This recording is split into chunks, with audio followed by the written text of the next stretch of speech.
let's redo this holiday box into something we can use for everyday decor. Hey everybody, it's Colette with Blessings Craft Therapy, if you didn't know, and if you did, thanks so much for coming back. So here I have this Christmas forest kind of box. I got it from Michael's. Yes, I paid 90% off. I love it. All right, so the first thing I'm going to do is sand it. And just because the letters, it's kind of raised. And if we painted over it, you're still going to see those letters. So sand it.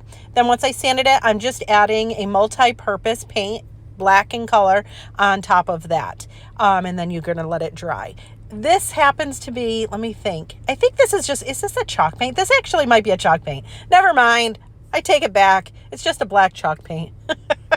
And you can still see, like I can see part of the C. I can see part of all of the letters. So next we're going to go with another chalk paint. And I believe this is Savannah is the color. And I'm putting a fairly thick coat on because we're going to do our combing method for distressing. So put a thick coat of that on. The angle on this is really wonky too, so I apologize about that. But anyways, so we're going to put this on. Yeah, it's Savannah. Sometimes I question myself. It's fine. So here we go. Then we're going to take a comb and we're just going to comb it. It gives a really cool texture.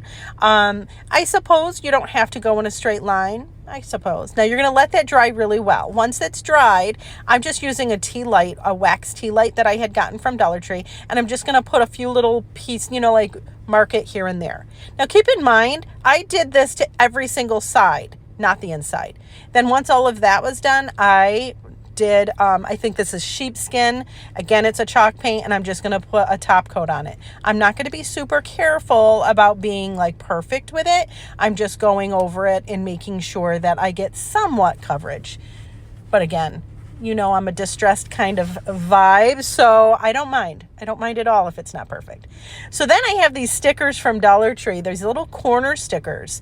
And I'm going to put, once that first coat of paint was dry, I'm going to put these little stickers on. I know it sounds crazy, but wait until you see. It's so cool. So I put one on each of the corners.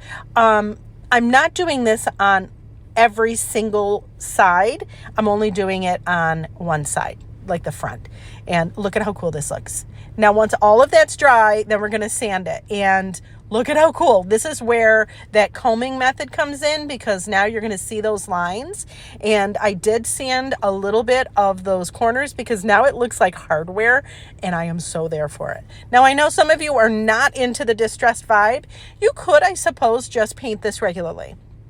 But come on, look at how cool that is. That looks so cool to me. I love it. Anyways, all right, so then I had gotten this hardware off of Amazon. I think you could probably pull this off of almost anything.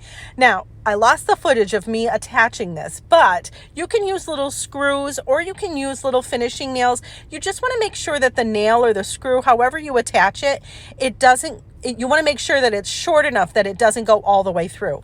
Ask me how I know that. Yeah, I ruined it because it was too long and it went through. So, word to the wise.